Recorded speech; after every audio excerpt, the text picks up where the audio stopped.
Okay, good morning, everyone. My name's Jennifer Hutchins. I'm the Executive Director of the Maine Association of Nonprofits, and this is our program MANP Connects. We've been doing MANP Connects since April of 2020 in response to the shutdown during the global pandemic.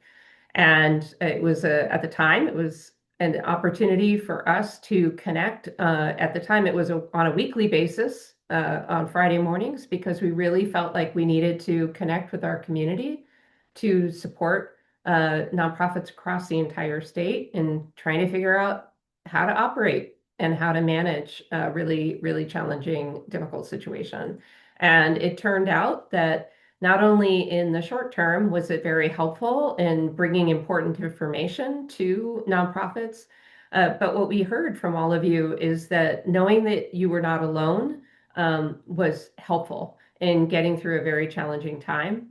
And this hasn't ended. It turns out that we all need community at some level or another. And so we have been delighted since 2020 to continue offering MAP Connects as a way to do just that, is a way to bring our community together on a regular basis around topics that are meaningful to Maine's nonprofit sector.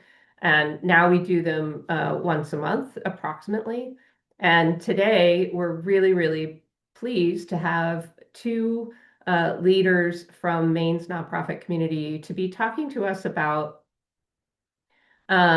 leadership as people of color in Maine. And if you were able to join us last month, I had Michael Ibrahim, who is a senior program officer for TSNE, which is short for Third Sector New England. It's a capacity building organization based in Boston, and they have released another one of their Leadership New England reports to give some broad observations about what leaders in the nonprofit sector in New England are facing these days and the types of supports that they need to be effective in their jobs. In particular, emphasizing levels of leadership. So they interviewed emerging leaders, they interviewed mid-career as well as more seasoned leaders with many years of experience. And then also paid particular attention to underrepresented groups and being leaders in the nonprofit sector and asking through focus groups what was needed and how they could be supported. And so the report outlines some of those suggestions. And we decided that we wanted to ask some leaders here in Maine. We asked them to take a look at the report and give us their reflections on the report and to potentially share with us with their observations, find out to what extent the TSNE report is a helpful tool and set of guidelines for the state of Maine. So I'm excited to be here, and it's great to see all of you. Okay. First thing I want to do before I introduce our first guest is just thank our sponsor, Harvard Pilgrim Healthcare. They have been a supporter of MAMP Connects since the very beginning, and I just need to thank them for all their support. They've been really terrific. All right, so without further ado, my first guest is Krystal Williams, and so I'm going to invite her. Oh, great. Hi, Michael. I didn't realize you were here today. That's great. Um, welcome. I'm glad you're here. Krystal Williams is the founder and president of Alpha Legal Foundation, and it's a nonprofit organization that's dedicated to diversifying Maine's legal profession and expanding access to justice. That's kind of the official reason why she's here. But I have to say that she's also here because she's quite a rock star. If you have not met Krystal and learned about all the amazing things she's done, I'm going to tell you just a couple of things. which is, I knew you were an attorney, but I didn't know you had an MBA as well from Dartmouth. And I also didn't know you through hiked the AT. That's really cool. So did my dad. So, Nice. yeah, anyway. Trail name Hi. Bumblebee. Yeah. Oh, his was High Metis. It's Greek for high point because he's 6'3". So, yeah, Bumblebee, really? That's adorable. Can I call you that from now on? Absolutely. I Oh, will good. respond. Oh, good, good, good, good. Okay, you can tell that at MAMP Connects we are very official and very formal. So I hope this is a good vibe for you, Krystal. Anyway, I'm really, really honored for Krystal to be here. So it's great that you're here. So let's just launch in. We have a few minutes to talk before our second guest, and I know you had a chance to look at the report, and I am really interested to hear what you have to say. Yeah, absolutely. So thank you for inviting me. I always love when we are able to get together and chat about topics of all sorts, of all different natures. And I'm also really glad that Michael is on the call as well, because I have some questions for him and I'd love to be connected because I know reports never are able to fully capture all of the conversations that occur when doing research of this type. So, uh, having read through the report, I think the first thing that I would say is, as a lawyer, as someone who has been a nonprofit consultant and now a nonprofit founder, I felt very seen. There was nothing in this report that I read that surprised me or that I wondered, oh, well, I wonder where they got that conclusion from soup to nuts, as it were. I felt like everything that was reflected here were either things that I directly experienced, things that observed from colleagues, or things that I heard from other nonprofit leaders in Maine, at all organizational sizes as well. I will also say that it felt a little bit like pouring water on dry ground, meaning I wanted more. I wanted more from the report. So when I finished the report, again, I felt very seen. And my big takeaway the first time I read through the report was, okay, so racism is the problem. How are we actually going to take action on that? Right. So I wish that the report had gone a little bit further in mining some of the data and the correlations and the potential causation between some of the issues that came up. That was one of the things that I think, if there was a criticism I could levy or a suggestion for going forward, is that there's so many issues that rose to the surface that where there is either direct causation or at the very least high correlation between issues, that really drawing that out and helping to sequence them would be really helpful for individuals, whether organizational leaders or funders, to really concretely think through sequencing of addressing issues. Yeah. I can keep going, but I'll pause. Well, I think what would be really helpful is to the extent that you can flesh that out a little bit in terms of specific illustrations, because some of the people who are here today may not be as familiar with the report. And so if there's like a particular recommendation or observation from the report where you could talk about that, but in the context of something more specific. Yeah. Oh gosh. I didn't go that deep in terms of like mapping everything out. I started to, but Sure. then I ran out of time. Yeah. I think maybe let's just take the first section of the report. So, for those who haven't had a chance to read through the report, what I love about it is that it is brief. And so please click on the link that Molly dropped in the chat, because at the very first page, after the introduction, is at a glance. So you see the four areas that were really highlighted. And so I'm just going to take the first area where it talks about identifying barriers and examining solutions. And in that section, they identified three barriers, and each of the barriers had subsections underneath it.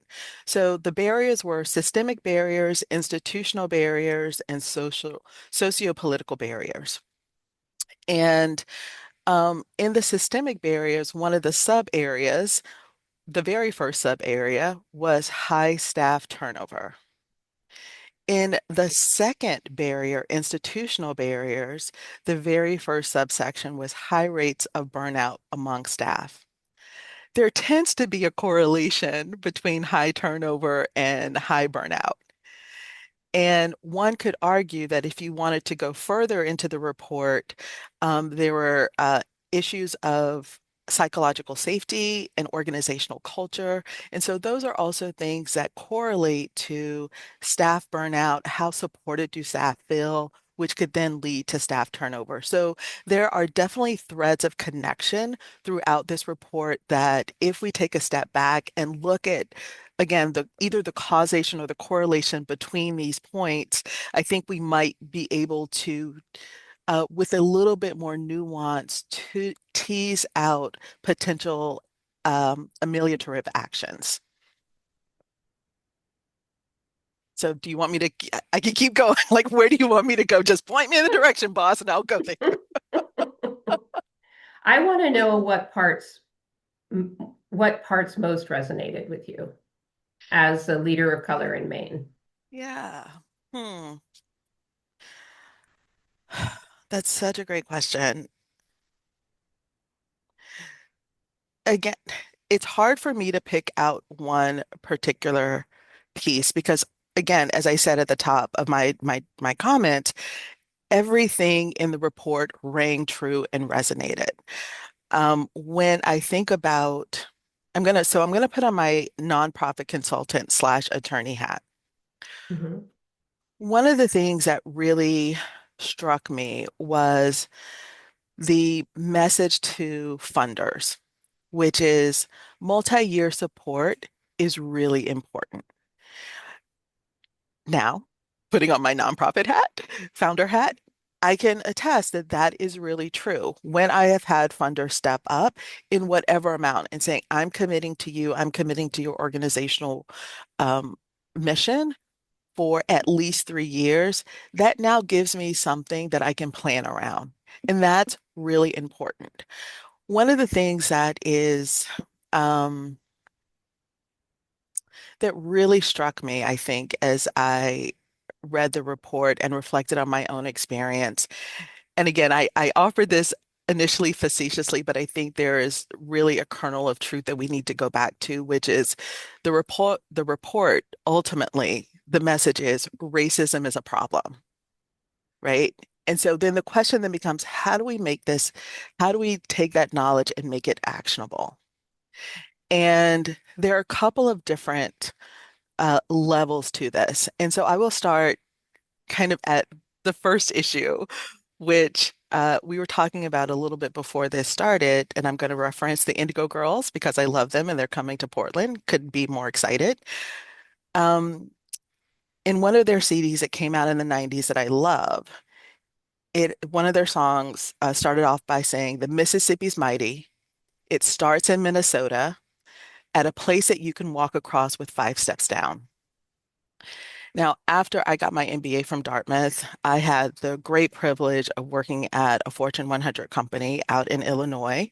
I lived very close to the Mississippi River, and where I lived, it took about a bridge that was over a half a mile long to cross the Mississippi.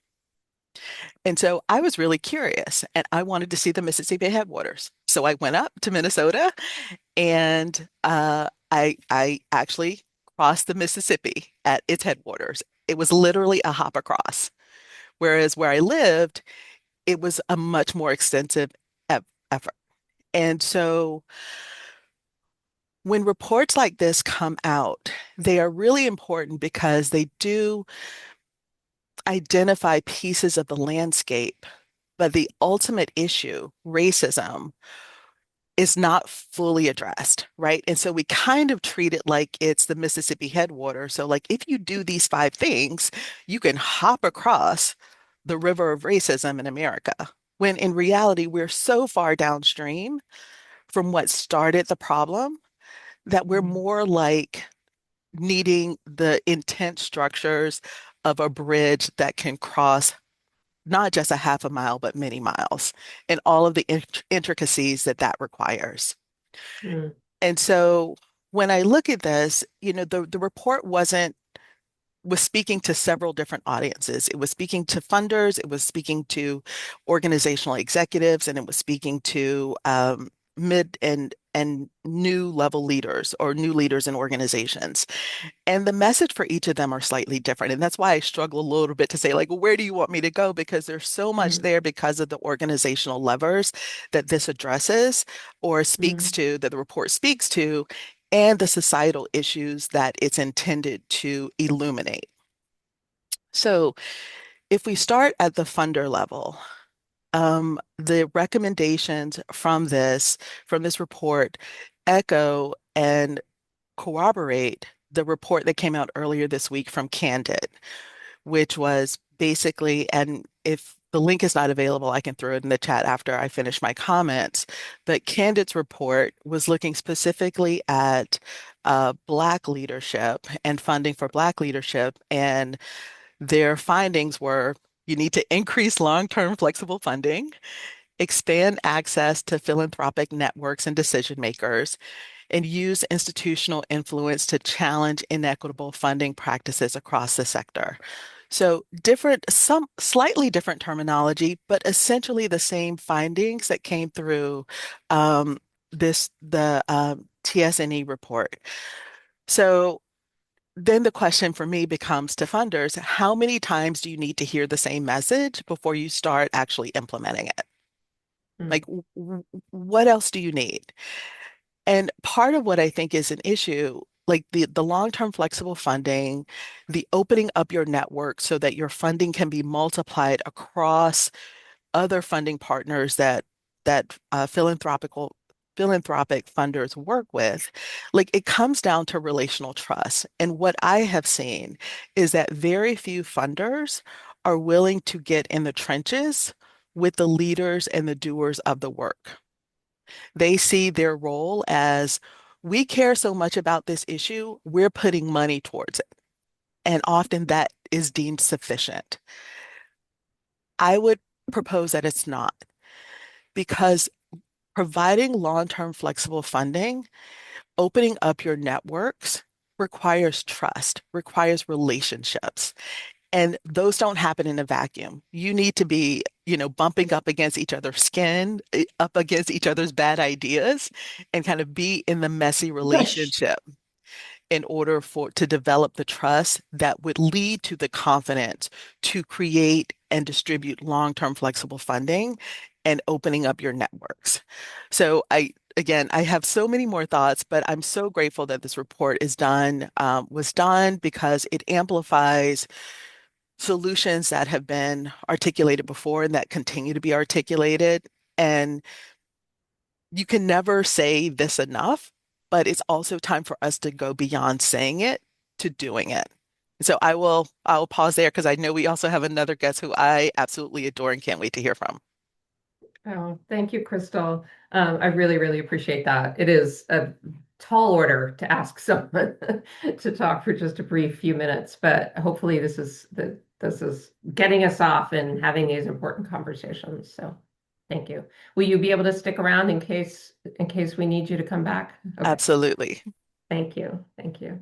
Okay. Well, yes, we have Nuna Gleason, who is the founder and executive director of Wounded Healers International, and is also has the Kivulini Yoga Studio in South Portland, Maine.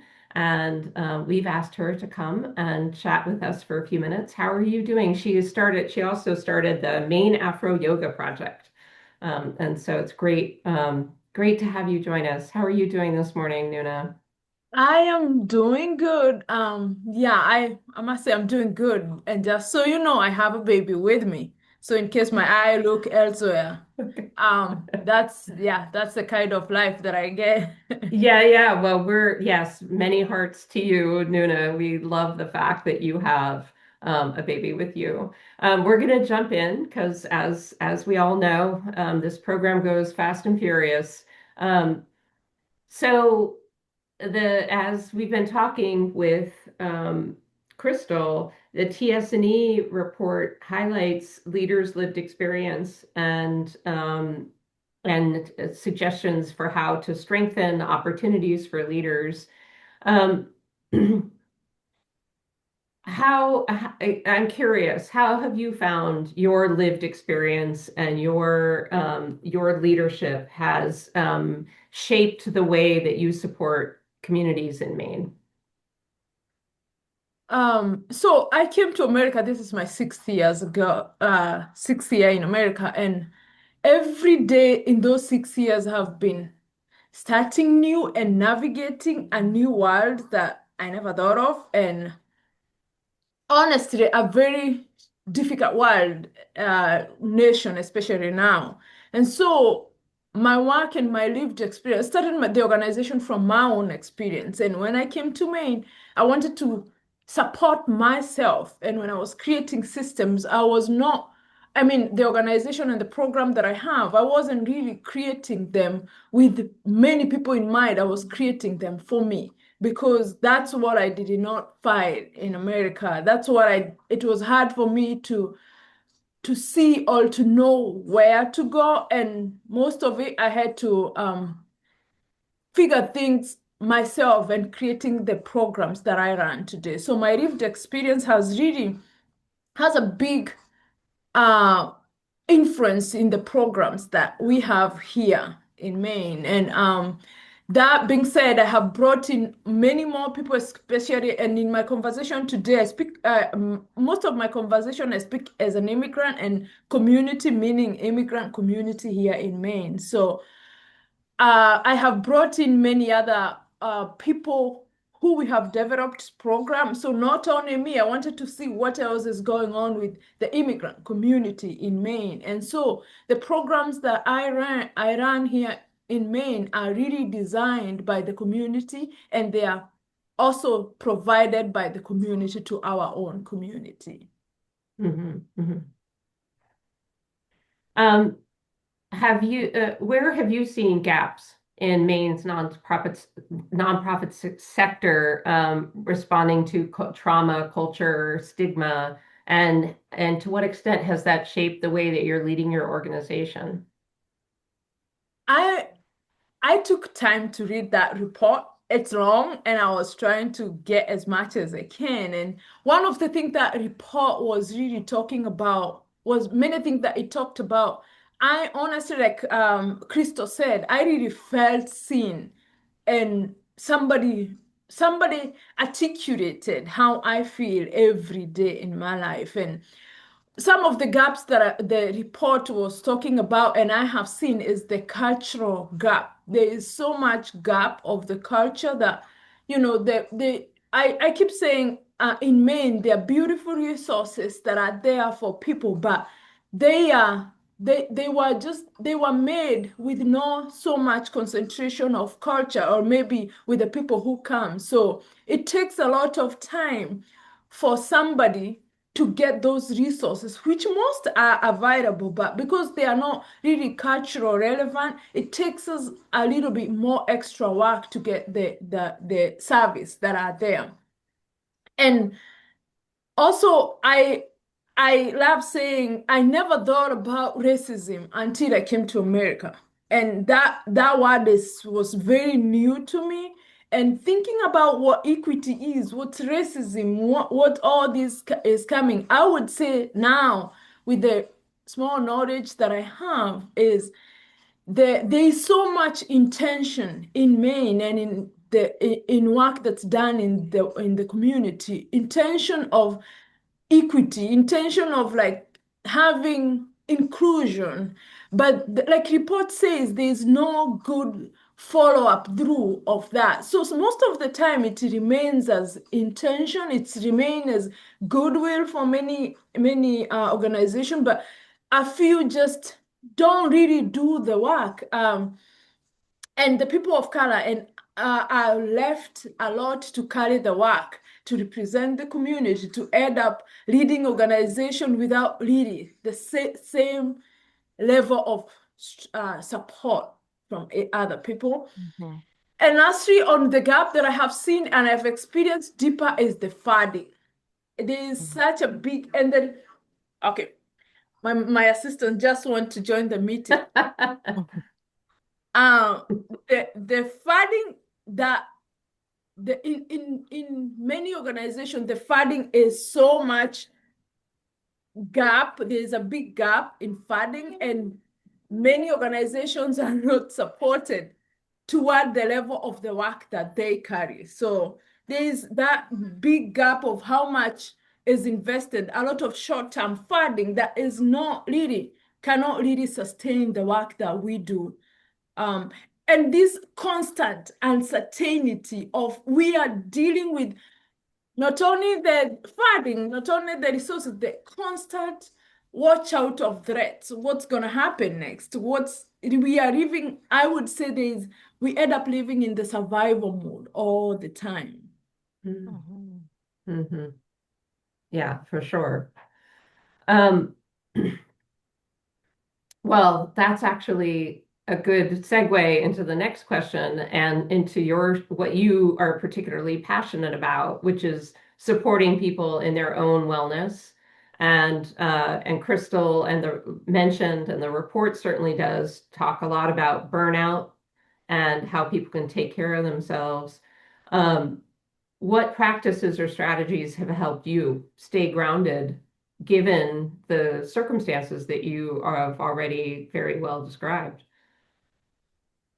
I must say that as much as there is so much difficult or difficult times that we are living in, I like saying that there are still very good people in our community in Maine who are just really trying to show up to support us as we do this work. And with that, the community, I like personally, I did not come here with my family, so I'm just by myself. And I have been able to make a community here in Maine, and most people who don't look like me.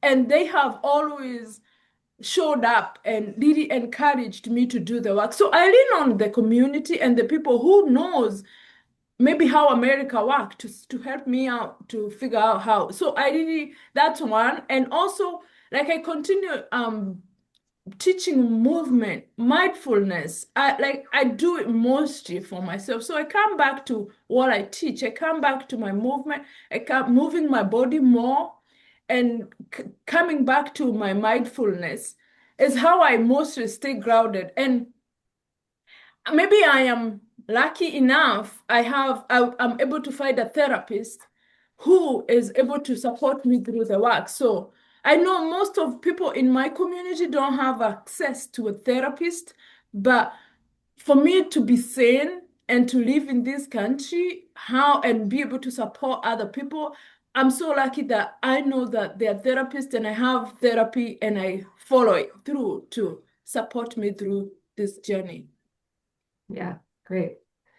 Um, and so if you were to you have an opportunity to talk to fellow people in the nonprofit sector in Maine, do you have any parting words of suggestions or requests or how we can continue to um, be supportive in this work?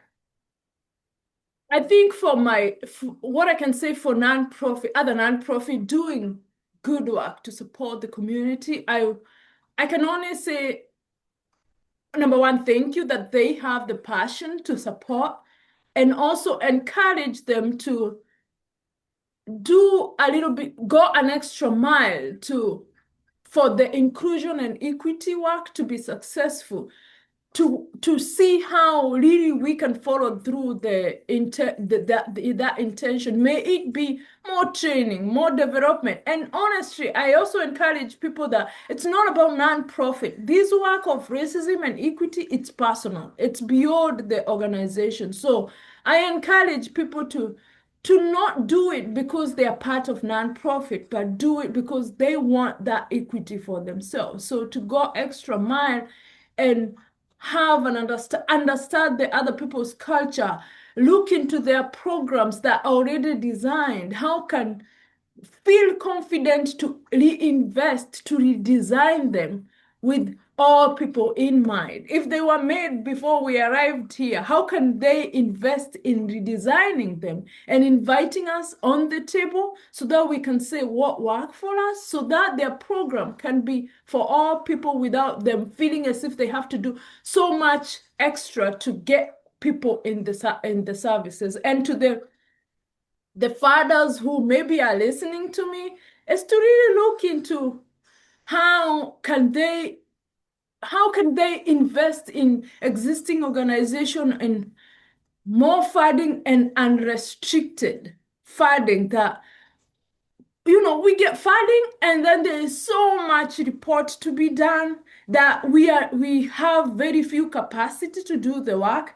But the work now shift from serving the community to ensuring that this money is reported in the right way so that we can get more next time. So how can we, the people who funds the organization, really also look into what do they ask from us as a nonprofit to report to them. And the ways, I appreciate the funding in Maine, but I would encourage people to reevaluate the process of getting the funding. How most of us, English is just difficult to speak, but even writing in a grant writing report way to ask for money is just more challenging. How can people rethink of how they are willing to share the resources that they have with maybe looking in the forms that they give us and also trusting us that we can hold much more money, not just maybe 2,000 or 5,000. Yeah, absolutely, Nuna. And you're getting a lot of people agreeing with you. We have a few minutes, and I wondered, and I don't see any questions, but I'm going to start with asking Krystal if you would be interested in coming back. And now that you've heard Nuna, I can just feel that you might have something to follow up with. I do. And I And like, did I feel that right? yeah, total 1000%.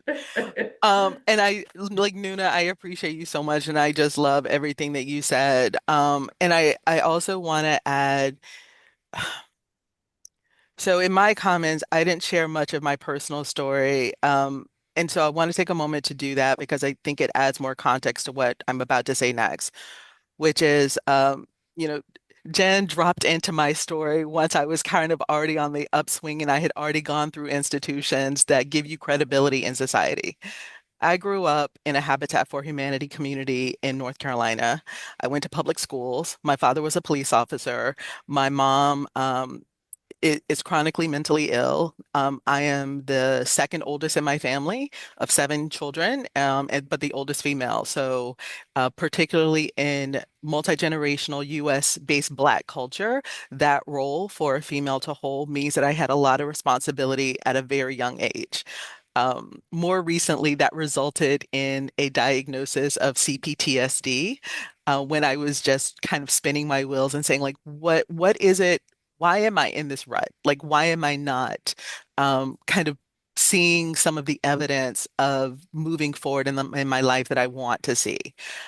Um, it did not help that I started my own law firm and a nonprofit the same year. So sometimes I am my own worst enemy. But I do this work because I come from the environments where the systems have broken down. And I want to share a little bit more data we don't need to die by data, but sometimes it is very helpful in looking at the context. So in 2024, Candid put out a report that looks specifically at Black leaders and nonprofits. So I apologize, it is a very narrow subsection of the um, the rainbow of color of leaders that we have, but I think this is important information. So I'm just going to run through some things really quickly. Almost 30% of organizations with budgets under $50,000 are run by Black leaders. Conversely, just slightly more than 10% of organizations with budgets over $10 million are run by Black leaders. So again, we see systemic racial differences in who gets funding and who gets funded. when we look at where Black nonprofit leaders actually work, the sectors in which they work, they are overwhelmingly in the sectors that influence the social determinants of health, the areas that impact the conditions in which we live. This is one of the reasons why lived experience matters, is because we know we have lived through circumstances where the system has broken down and where either we have fallen through the cracks or we have seen family members fall through the cracks. So to go back to Nuna's point, this is incredibly personal. We are doing this work because it is personal to us, it's personal to our communities, it's personal to the people that we care about. And so it becomes a little bit frustrating at times. One of the reasons why this report was so great was because it reflected our experience back to us, the frustration of it as well as the promise. It becomes really, really frustrating when reports are not acted on. And that's why I'm like, how much more information do you need? Like what exactly is going to move the needle here? Because in many ways, as great as these platforms are, and as much as I love the work of MAMP, there is an element of nonprofit funders coming to consume our trauma and saying, like, it is so hard to be a Black leader because we're not getting the funding and we're not getting to the support we need to personally be healthy, while we're also investing our time and energy in fixing systems that we didn't create, but that break us down. So we have to step Mhm. in and fix them, Mhm. right? So this is like, it's a really important conversation. And we also need the funders and the people who have influence on the systems to start doing the work. And some of that work is spending time with us. Come to see, like, again, this is what I mean by it's not enough just to give money, because then there's so many questions and expectations attached to the funding. The people who have been most generous with me and who have committed to multi-year funding, they know me. We we sit down and we have coffee. They hear where my heart is and how I'm thinking about the problems and how I'm structuring my organizations. They're not requiring reports. They're requiring a cup of coffee and a lunch once a quarter. And it's pleasurable for us both. Another piece of information I just want to give, because we are two Black women on this call, is in that same candid report. And again, I can throw the link in the chat. It says that nearly two-thirds of the Black nonprofit leaders are women, and it is Black women who tend to lead the smallest organizations. So this is where we see the intersection between systemic racial bias and systemic gender bias. These are very real forces that are impacting leaders. There's this wonderful Kimberly Crenshaw TED Talk. I will again drop that link in the chat. But as many of you may know, Kimberly Crenshaw is coined the phrase intersectionality and is the foremost leader of talking about that. And she just said something just so beautiful in her TED Talk, which is about patterns of recognition. And so for those of you on the call, I would just encourage you to think about, what are you used to recognizing, and to challenge yourself. Who are you not recognizing? Who's not in the room? Because sometimes you can learn a lot by what's not there as much as by what is there. And the final thing I want to say, and then I promise I will turn the mic back over to you, No, I Jen. think we're all right there with you right now, Krystal. You go for Okay. it. I also want to just reflect and elevate what Nathaniel has put in the chat as a Black man and a nonprofit founder in this sector. And part of the reason the data I just gave you is so important is because the way it shows up, when you see who gets funded, the size of the organization, the areas in which they're working, it ends up in experiences like you've heard from me reflect, Nuna reflect, and what Nathan has reflected in the chat. And I don't, without going deeply into my past, I will just say that I was both taught and I made a choice to go to institutions that would give me credibility and would teach me how society, quote unquote, society acts. And so when someone like Jen reads my resume, it is Williams College, Dartmouth College, a Fortune 100 company. These are all of the markers of society that society values. And I'm grateful I have them because I can lean on them, but I can also tell you that I came to those institutions with the raw material. It wasn't that the institutions gave that to me. And so if you are a funder, I would really encourage you to look at your funding portfolio as truly a portfolio. If you see a BIPOC or a Black, business nonprofit leader, and you're like, they seem like they might be doing something interesting, but they're using terminology or they're speaking like in an elevated voice. And that's just like a little uncomfortable for me because I'm not used to people speaking like really loudly or with English that is not refined by academic settings. I would encourage you to take 10 to 15% of your funding portfolio and say, this is going to be my seed money.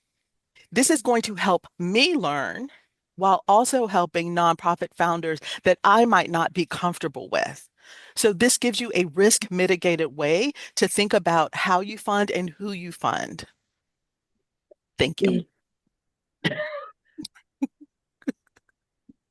You're getting so many. I mean, you have so many cool emojis in the chat right now.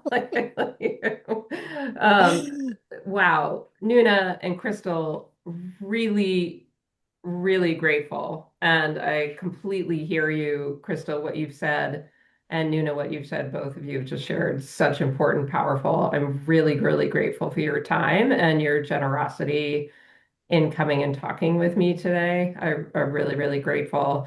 And as usual, we close these programs so that people can get about their day. But I promise this is not the end of the conversation. We're going to continue to stay on these topics so that our sector can learn on our own how to reach out more to make sure that when we think about our commitment to the public good, we remind ourselves that not everybody, to Nona's point, many communities weren't at the table when those words were written.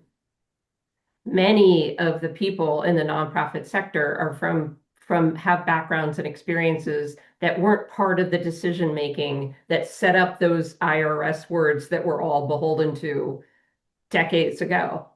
And so my personal passion is how do we redefine what it means to be part of an organization that is committed to the public good? What is the public good? And clearly we know because of systemic racism, it has been exclusive rather than inclusive. So yeah, really, really important stuff. Thank you both so much. I'm so grateful that you guys are in our in our community with us. Thank you. And thank you, Jen, and Okay. everyone at MAMP. Thank you, Yeah, thanks, everyone. guys. Say bye-bye. Yeah. Bye. Okay, best MAMP Connects ever. Have a great afternoon, everybody. Thanks again to Harvard Pilgrim and have a great weekend. Bye-bye. Bye-bye.